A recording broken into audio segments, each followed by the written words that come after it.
El sol de Ciudad de México brillaba con intensidad sobre los jardines de la hacienda Los Laureles, donde se celebraba la boda más comentada del año. Juana Vidal, hija del poderoso empresario Ernesto Vidal, CEO de Grupo Empresarial Vidal, contraía matrimonio con Miguel Salazar, un joven millonario que había forjado su fortuna en el sector inmobiliario. La ceremonia había sido perfecta. La novia lucía radiante en su vestido de diseñador, las flores de cempasúchil decoraban elegantemente el altar y la alta sociedad mexicana se había dado cita para presenciar la unión. Juana, de 28 años, observaba a los invitados con una mezcla de felicidad y nerviosismo. Había conocido a Miguel hacía apenas un año en una gala benéfica y su romance había sido tan intenso como rápido. Miguel, con su porte elegante, sonrisa cautivadora y carisma arrollador, la había conquistado con detalles extravagantes y promesas de un futuro brillante. Sus padres, especialmente su madre Carmen, habían mostrado cierta reserva ante la velocidad con la que avanzaba la relación, pero Juana estaba enamorada y decidida. ¿Estás feliz, hija?, preguntó Carmen, acercándose a Juana mientras los meseros servían el champán para el brindis. Carmen, una mujer de 55 años que conservaba una belleza serena, miraba a su hija con ojos preocupados. «Claro que sí, mamá. Es el día más feliz de mi vida», respondió Juana, aunque una parte de ella no podía ignorar la tensión que había percibido entre Miguel y su padre durante toda la ceremonia. Ernesto Vidal, un hombre de 60 años con una presencia imponente, observaba a su yerno desde la distancia. Como CEO de una de las empresas más importantes de México, Ernesto había investigado a Miguel antes de la boda. Algo en los negocios inmobiliarios de Salazar no cuadraba, pero no había encontrado pruebas concretas de irregularidades. Por respeto a su hija, había mantenido sus sospechas para sí mismo. El banquete transcurrió entre risas y conversaciones animadas. La banda tocaba música tradicional mexicana, mezclada con éxitos internacionales, y los invitados disfrutaban de los platillos gourmet con influencias de la cocina mexicana contemporánea. Todo parecía perfecto hasta que llegó el momento de los discursos. Miguel, ya con varias copas de más, tomó el micrófono. Su discurso comenzó como una declaración de amor hacia Juana, pero pronto derivó en comentarios sobre el imperio empresarial que planeaba construir. «Y quiero agradecer a mi suegro, Ernesto, por aceptarme en su familia», dijo Miguel con una sonrisa que no llegaba a sus ojos. «Aunque todos sabemos que pronto mis negocios superarán a los suyos. La nueva generación siempre supera a la anterior. ¿No es así?» Un silencio incómodo se apoderó del salón. Juana sintió que su corazón se aceleraba. Nunca había visto esa faceta de Miguel, ese tono desafiante y ligeramente agresivo. Carmen, incapaz de contenerse, se acercó a su yerno cuando éste bajó del escenario. «Miguel, creo que has bebido demasiado. Ese comentario ha sido completamente inapropiado», le dijo en voz baja pero firme. Lo que sucedió a continuación quedó grabado en la memoria de todos los presentes. Miguel, con el rostro transformado por la ira, levantó la mano y abofeteó a Carmen con tal fuerza que la mujer cayó al suelo. El sonido del golpe resonó en todo el salón, seguido de gritos ahogados de los invitados. «A mí nadie me dice qué puedo o no puedo decir, y menos una mujer insignificante como tú», gritó Miguel, fuera de sí. Juana corrió hacia su madre, incapaz de creer lo que acababa de presenciar. Todo sucedió muy rápido después. Ernesto se abalanzó sobre Miguel, siendo apenas contenido por dos de sus empleados de confianza. Los invitados comenzaron a murmurar, algunos incluso abandonaron la recepción. «Esto no se va a quedar así», gritó Ernesto, con una furia controlada que resultaba más aterradora que cualquier arrebato. «Has cometido el peor error de tu vida, Salazar. Te destruiré. Te lo juro por mi hija». Juana, sosteniendo a su madre que tenía el labio partido, miró a su esposo como si lo viera por primera vez. El hombre que tenía delante no era el Miguel que ella creía conocer. Sus ojos revelaban una crueldad que nunca había notado antes. «Se acabó, Miguel», dijo Juana con voz temblorosa pero decidida. «Quiero el divorcio. Ahora mismo». Miguel soltó una carcajada que heló la sangre de los presentes. «¿Divorcio? Cariño, esto apenas comienza. Estás casada conmigo, y ni tú ni tu familia pueden hacer nada para cambiar eso. Además, Deberías saber que tengo más poder del que imaginas.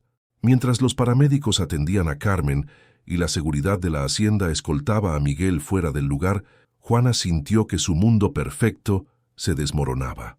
Lo que debía haber sido el día más feliz de su vida se había convertido en el comienzo de una pesadilla de la que no sabía cómo escapar.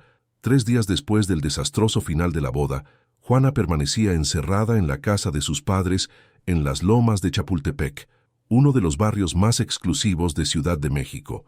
No había tenido noticias de Miguel, y una parte de ella agradecía ese silencio.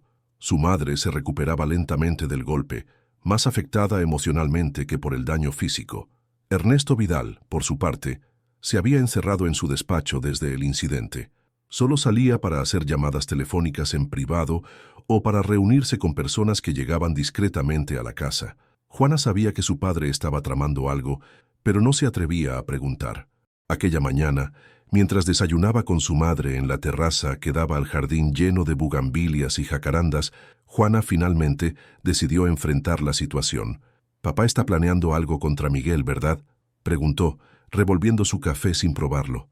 Carmen suspiró, tocándose instintivamente el labio que aún mostraba signos del golpe.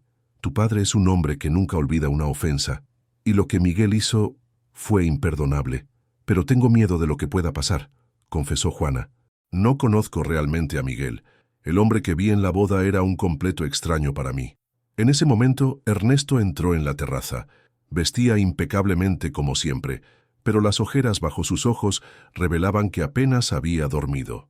«Buenos días», dijo, besando la frente de su esposa y su hija. «Juana, necesito hablar contigo. Es importante». Se sentaron en la sala de estar, una habitación decorada con arte mexicano contemporáneo y antigüedades coloniales. Ernesto sirvió 2 tazas de café negro y miró directamente a su hija. «He estado investigando a Miguel», comenzó, evitando usar la palabra esposo, «y lo que he descubierto es preocupante. Su fortuna no proviene únicamente del sector inmobiliario, como él afirma». «¿A qué te refieres?», preguntó Juana, sintiendo un nudo en el estómago. «Miguel tiene conexiones con personas peligrosas. Lava dinero a través de sus empresas inmobiliarias para varios grupos que operan en la frontera norte. Además, ha estado sobornando a funcionarios para obtener contratos gubernamentales». Juana palideció. «¿Estás seguro de esto?». «Completamente. Tengo pruebas», respondió Ernesto, sacando una carpeta. «También descubrí que Miguel se acercó a ti con un propósito específico. Quería acceso a mis contactos y a información privilegiada sobre mis negocios. Te utilizó, hija». Las palabras de su padre fueron como puñaladas. Juana sintió que le faltaba el aire. ¿Cómo había sido tan ciega? ¿Cómo no había visto las señales? «¿Y qué vas a hacer?», preguntó finalmente. «Ya lo estoy haciendo», respondió Ernesto con una calma inquietante. «He contactado con todos mis aliados en el sector financiero. Los bancos están congelando sus cuentas bajo sospecha de lavado de dinero. He hablado con mis contactos en el gobierno. Están revisando cada uno de sus contratos. Para mañana las acciones de sus empresas se desplomarán cuando filtremos cierta información a la prensa». «Papá, esto podría ser peligroso», advirtió Juana, alarmada por la determinación en los ojos de su padre. «Más peligroso sería no hacer nada. Ese hombre te ha utilizado y ha agredido a tu madre. Nadie toca a mi familia y sale impune», sentenció Ernesto, apretando los puños. «Además, tengo suficiente influencia para protegernos». Esa misma tarde, mientras Juana intentaba asimilar todo lo que estaba sucediendo, recibió una llamada de un número desconocido. Dudó antes de contestar. «Diga, Juana, soy yo». La voz de Miguel sonaba tensa, casi irreconocible. «Tu padre ha empezado una guerra que no puede ganar. Dile que retire sus acusaciones y que detenga lo que está haciendo, o lo lamentará». «¿Me estás amenazando?», preguntó Juana, sintiendo una mezcla de miedo e indignación.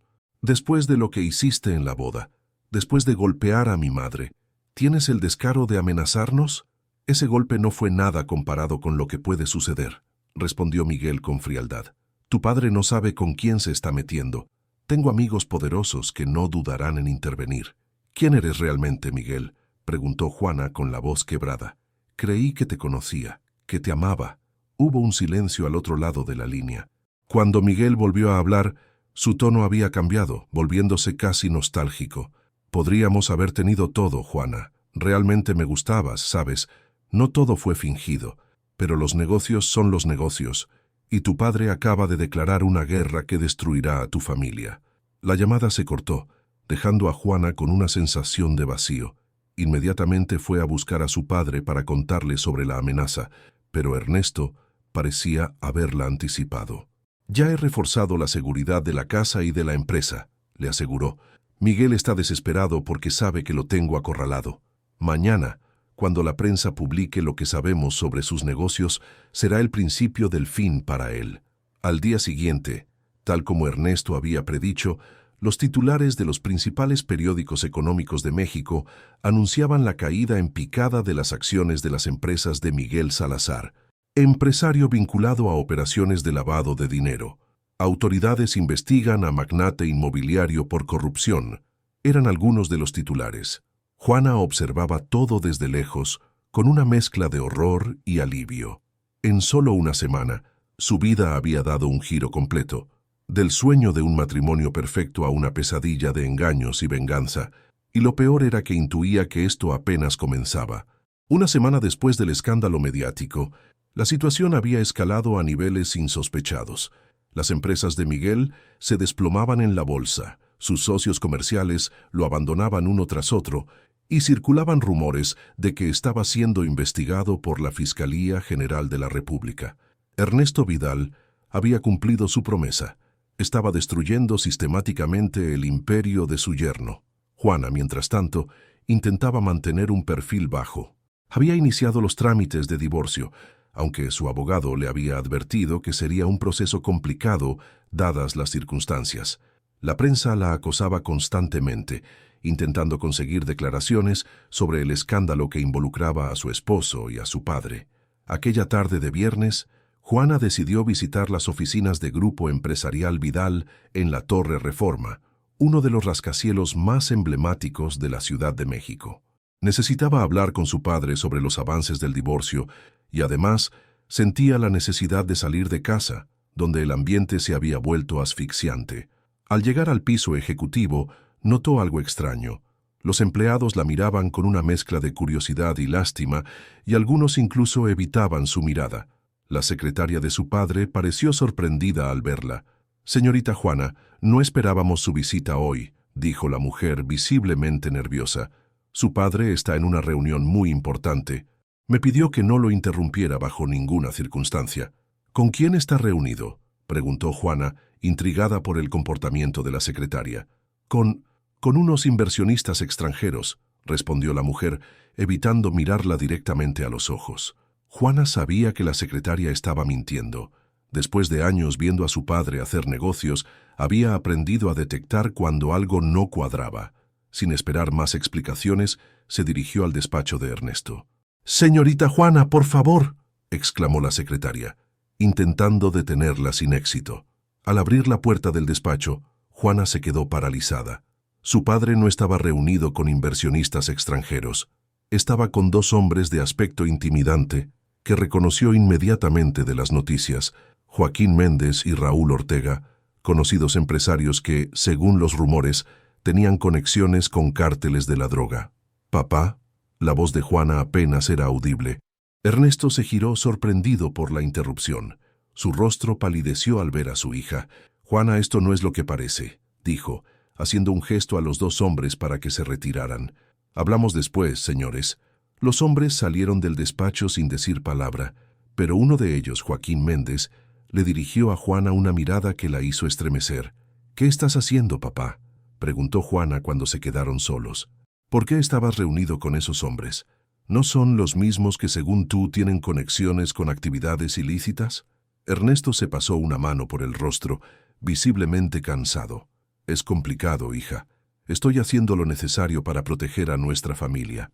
«¿Protegernos? ¿Reuniéndote con personas como ellas? Me dijiste que Miguel tenía tratos con gente peligrosa. ¿Y ahora tú haces lo mismo?». Su padre la miró fijamente, y por primera vez Juana vio algo en sus ojos que nunca había notado antes. Una frialdad calculadora que le recordó inquietantemente a Miguel. A veces, para vencer a un enemigo, Hay que jugar con sus mismas cartas, respondió Ernesto.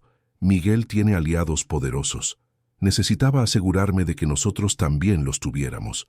No puedo creer lo que estoy escuchando, dijo Juana, retrocediendo. Todo lo que me dijiste sobre los negocios sucios de Miguel, ¿tú también estás involucrado en cosas similares? Ernesto se acercó a su hija, intentando tomar sus manos, pero ella se apartó.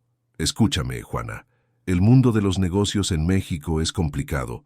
A veces hay que hacer pactos con personas que no son convencionales, pero siempre lo he hecho para proteger a nuestra familia, para asegurar vuestro futuro. ¿Y mamá lo sabe? ¿Sabe con qué tipo de personas haces negocios? La expresión de Ernesto fue respuesta suficiente. Carmen no tenía idea de la verdadera naturaleza de algunos de los negocios de su esposo. «Necesito aire», murmuró Juana, dirigiéndose a la puerta. «No puedo creer que toda mi vida haya sido una mentira».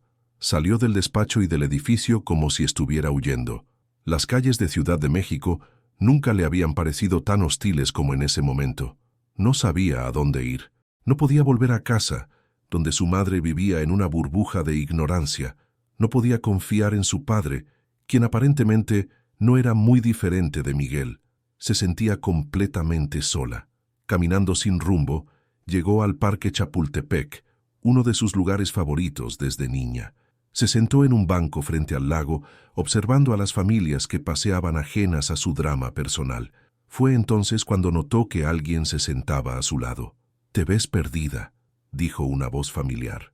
Al girarse, Juana se encontró cara a cara con Daniel Morales, el mejor amigo de su hermano y excompañero de universidad. Daniel siempre había estado enamorado de ella, algo que todos sabían excepto ella misma, hasta que fue demasiado tarde y ya estaba comprometida con Miguel. «Daniel, ¿qué haces aquí?», preguntó sorprendida por la coincidencia. «Trabajo cerca», respondió él con una sonrisa triste. «Te vi pasar frente a mi oficina. Parecías bastante alterada, así que decidí seguirte para asegurarme de que estuvieras bien». Juana sintió un nudo en la garganta. Daniel siempre había sido así, atento y preocupado por ella. «Mi vida es un desastre», confesó, dejando escapar algunas lágrimas. «Mi matrimonio fue una farsa. Mi esposo solo me utilizó para llegar a mi padre, y ahora descubro que mi padre no es mejor que él». Daniel escuchó pacientemente mientras Juana le contaba todo lo sucedido, desde la boda hasta el descubrimiento de esa tarde. No la interrumpió, no la juzgó, simplemente estuvo ahí para ella, como siempre lo había estado. «Juana, necesitas alejarte de todo esto», dijo finalmente.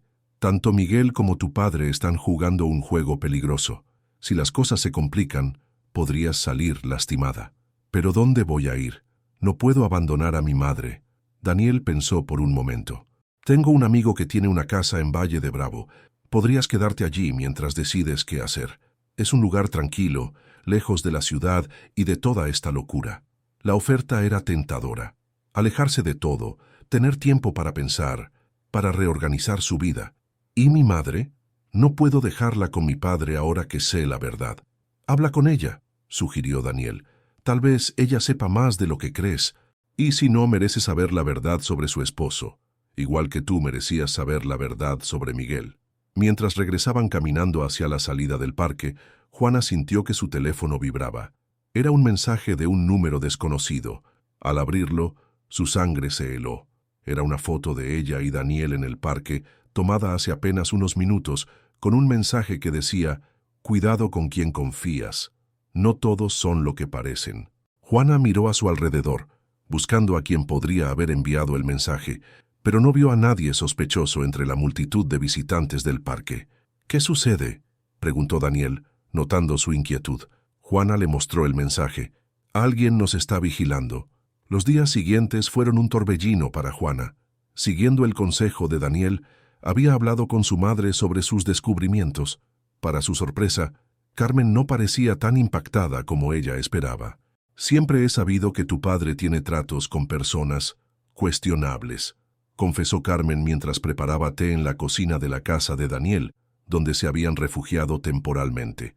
«Pero preferí no hacer preguntas. En este país, a veces la ignorancia es una forma de protección». «¿Y nunca te preocupó? ¿Nunca quisiste alejarte?», preguntó Juana, incrédula ante la resignación de su madre. Carmen sonrió con tristeza. Muchas veces. Pero amo a tu padre, con todos sus defectos. Y él a su manera siempre ha procurado protegernos. Quizás sus métodos no sean los correctos, pero sus intenciones... No justifiques lo que hace mamá, interrumpió Juana, más duramente de lo que pretendía. Lo que él y Miguel están haciendo es peligroso y probablemente ilegal. En ese momento, el teléfono de Juana sonó. Era su abogado, con noticias sobre el divorcio. Señora Salazar, tenemos un problema, dijo el hombre con tono preocupado. Su esposo ha desaparecido. No se ha presentado a ninguna de las audiencias y sus abogados dicen que no pueden contactarlo. ¿Desaparecido? ¿Qué significa eso?, preguntó Juana, sintiendo un escalofrío. Nadie lo ha visto en días. Su oficina está cerrada, su casa vacía. Algunos rumores sugieren que ha huido del país. Tras colgar, Juana compartió la noticia con su madre y Daniel, que había regresado de la oficina. «Esto no me gusta», dijo Daniel, frunciendo el ceño. «Si Miguel ha desaparecido, podría significar que algo grande está a punto de suceder». No tuvieron que esperar mucho para confirmar esas sospechas. Esa misma noche, mientras cenaban, las noticias en la televisión anunciaron una operación policial masiva en varias empresas de la Ciudad de México, incluyendo algunas filiales de Grupo Empresarial Vidal. Se ha desatado una investigación por presuntos vínculos con el lavado de dinero y el narcotráfico, informaba la presentadora. Entre los empresarios investigados figuran Ernesto Vidal y Miguel Salazar, este último actualmente en paradero desconocido. Juana dejó caer su tenedor, impactada por la noticia. «Papá», murmuró, pensando en lo que esto significaría para él. «Deberíamos ir a verlo», sugirió Carmen, visiblemente preocupada. «Estará destrozado». Daniel negó con la cabeza. «No es seguro. Si las autoridades están investigando a Ernesto, podrían estar vigilando su casa. Lo mejor es mantener distancia por ahora». A la mañana siguiente, los titulares eran aún más impactantes. La policía había encontrado documentos comprometedores que vinculaban tanto a Miguel como a Ernesto con operaciones de lavado de dinero a gran escala. Las acciones de Grupo Empresarial Vidal se desplomaron y corría el rumor de que Ernesto estaba considerando entregarse a las autoridades. Fue entonces cuando Juana recibió una llamada de su padre. «Papá, ¿dónde estás? ¿Estás bien?», preguntó, aliviada de escuchar su voz. «Estoy bien, hija, pero necesito verte. Es importante», respondió Ernesto sonando extrañamente tranquilo dadas las circunstancias. «Ven al mirador de Chapultepec en una hora. Ven sola».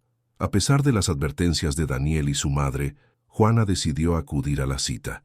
El mirador de Chapultepec era un lugar público, lleno de turistas y familias.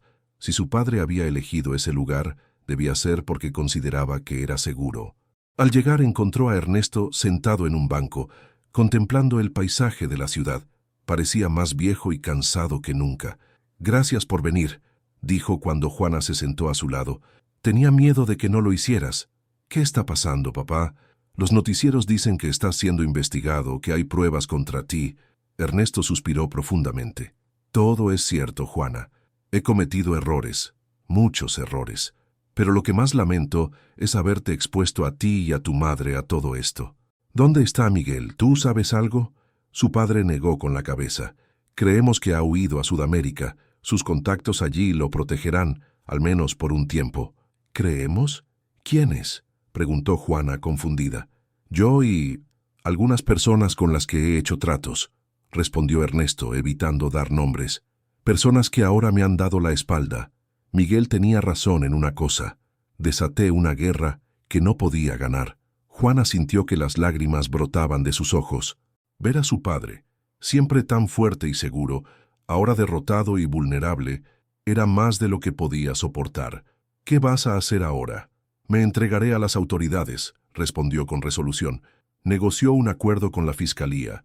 «Testificaré contra Miguel y sus socios a cambio de cierta clemencia. No evitaré la cárcel, pero al menos podré proteger parte del patrimonio familiar para ti y tu madre». «Papá, no», comenzó Juana, pero Ernesto la interrumpió. «Es la única salida, hija. He vivido suficiente tiempo en este mundo para saber cuándo es momento de rendirse. Además, es lo correcto.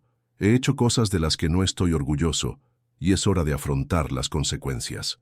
Se quedaron en silencio por un momento, observando cómo el sol comenzaba a ponerse sobre la ciudad.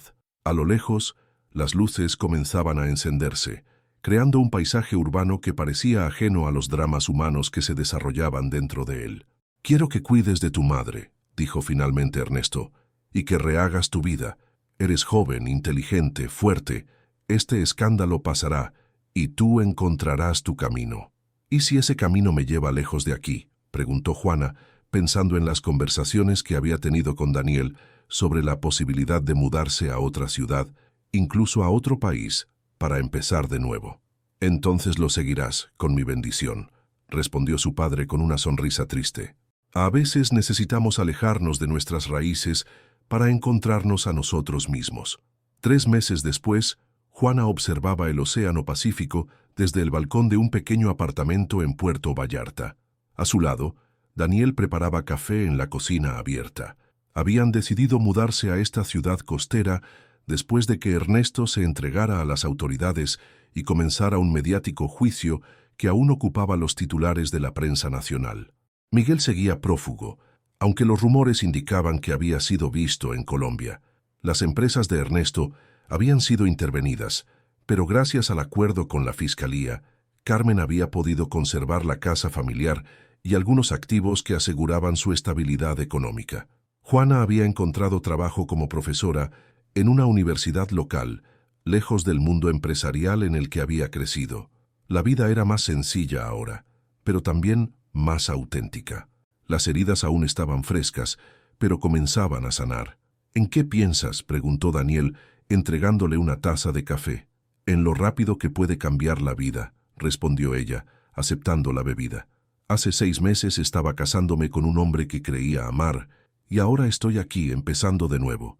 Daniel asintió, comprendiendo. A veces las peores tormentas traen los cielos más claros. Juana sonó retentar nuevamente, continuar editar voy, a continuar con el final de la historia que se cortó. «Oh, de haberme casado con Miguel, sí. Fue un error terrible, pero no me arrepiento de lo que vino después. Descubrí la verdad sobre mi padre, sobre mi familia, sobre mí misma, y aunque dolió, era necesario». El teléfono de Juana sonó, interrumpiendo la conversación. Era Carmen. «Mamá, ¿cómo estás?», preguntó Juana, siempre preocupada por el bienestar de su madre.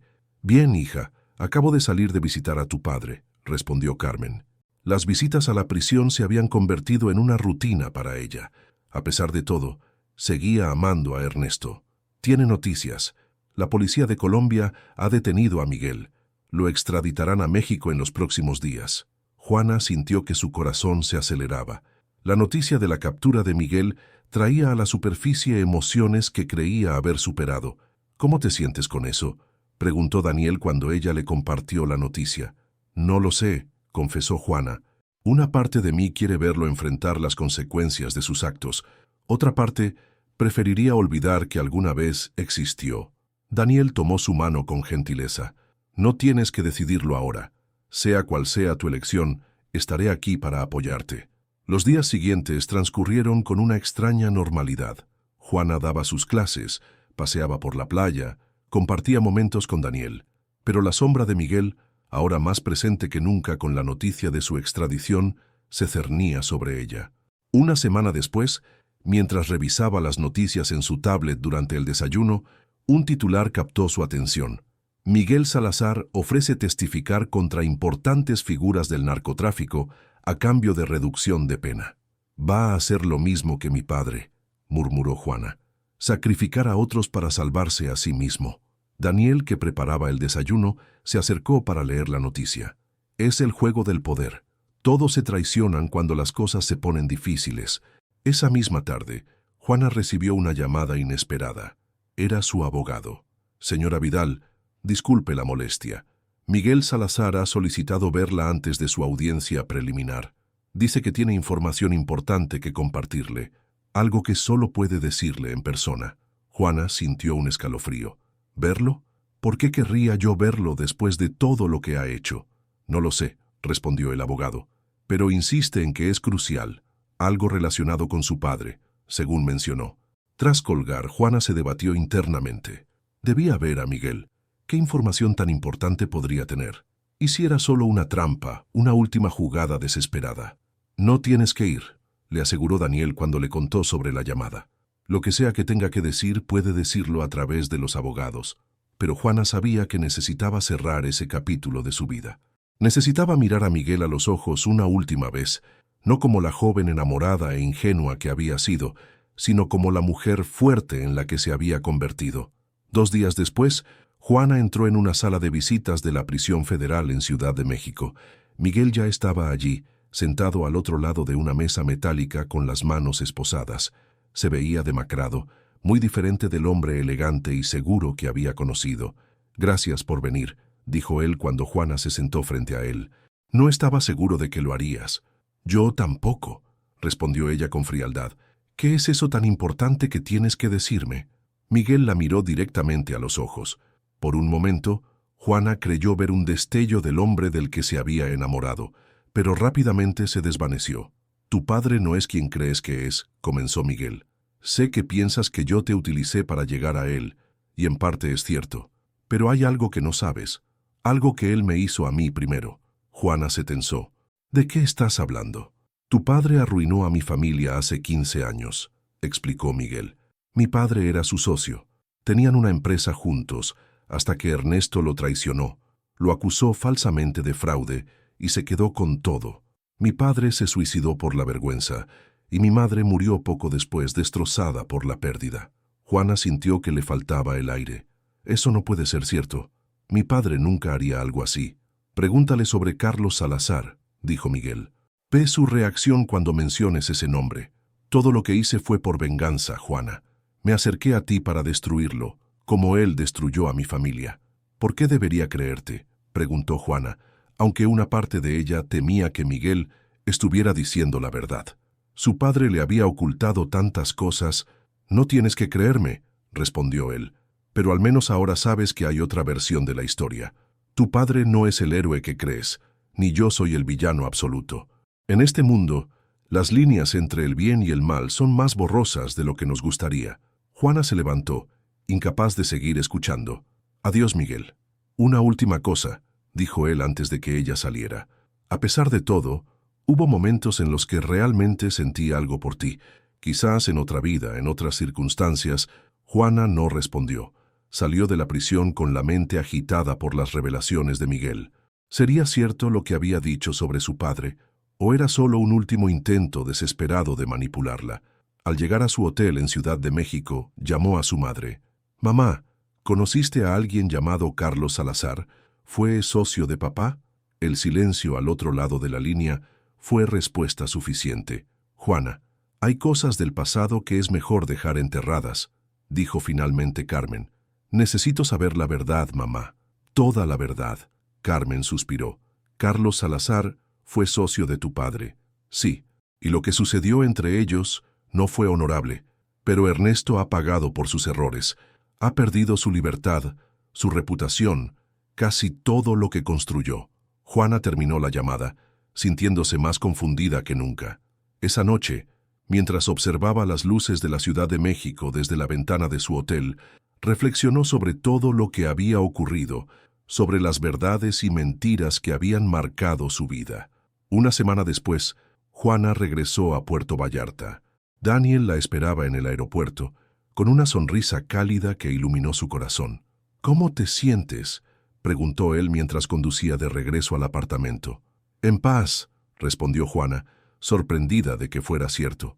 «Quizás nunca sabré toda la verdad sobre mi padre, sobre Miguel, sobre todo lo que pasó, pero estoy lista para dejar atrás ese capítulo de mi vida». El sol se ponía sobre el Pacífico cuando llegaron al apartamento. Juana observó el horizonte, pensando en lo mucho que había cambiado en tan poco tiempo. De ser la hija privilegiada de un poderoso empresario, la esposa de un millonario, a una simple profesora universitaria en una ciudad costera. Y sin embargo, nunca se había sentido más libre, más auténtica. «¿Sabes qué es lo irónico?», dijo a Daniel, mientras contemplaban juntos el atardecer. «Miguel quería vengarse de mi padre destruyendo su fortuna, y al final lo consiguió. Pero en el proceso me liberó. Me mostró quién era realmente mi padre, quién era él y quién soy yo. Daniel la abrazó por los hombros. A veces perdemos todo para encontrarnos a nosotros mismos. Juana asintió, apoyando su cabeza en el hombro de Daniel. El futuro era incierto, pero por primera vez en mucho tiempo se sentía esperanzada. La tormenta había pasado, dejando destrucción a su paso, pero también un cielo más claro, un horizonte más amplio. «Estoy lista para comenzar de nuevo», dijo finalmente. Sin mentiras, sin venganzas, sin el peso del pasado. Y mientras el sol desaparecía en el horizonte, tiñendo el cielo de tonos rojizos y dorados, Juana supo que, a pesar de todo el dolor y la traición, había encontrado algo invaluable, su verdadera identidad, su fuerza interior. Y eso era algo que nadie, ni Miguel ni su padre, podría quitarle jamás.